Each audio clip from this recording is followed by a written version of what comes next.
अपना जिला के छौड़ी ही हम बाग गे, बाते बाते में हम गोली देबौ दाग गे, बुझनी।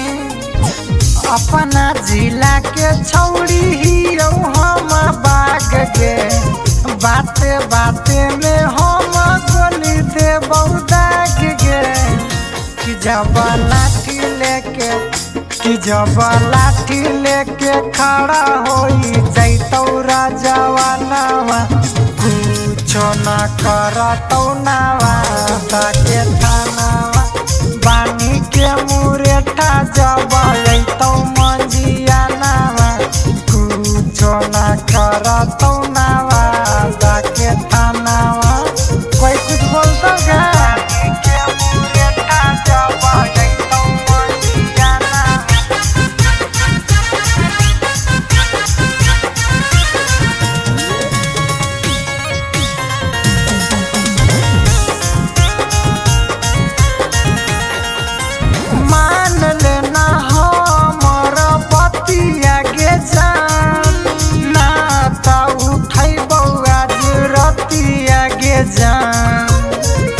आगे मान जो, मान लेना हमर बतिया गे जान, ना ता उठैबौ आज रतिया गे जान। यूपी बिहार के ही छौड़ी डाउन गे, लैकन पर लैकन अइतौ करबौ जे एक फोन गे। जब लाठी लेके खड़ा होई जैतौ राजवानावा, कुछो न करतौ नावा ताके थानावा। बानी के मुरेठा जब अइतौ मंजियानावा, कुछो न करतौ नावा ताके थानावा। जाननी गे छौड़ी,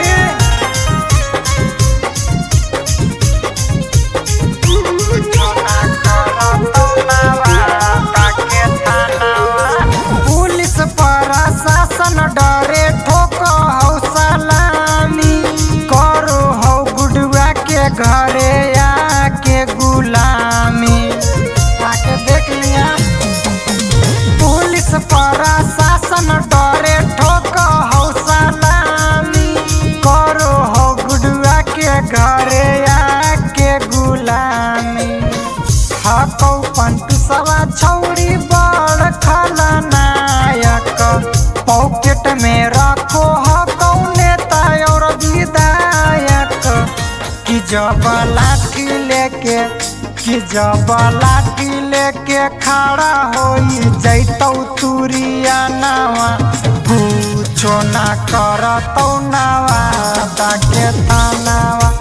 बानी के मुरेठा जब अइतौ राजवानावा, कुछो न करतौ नावा ताके थानावा।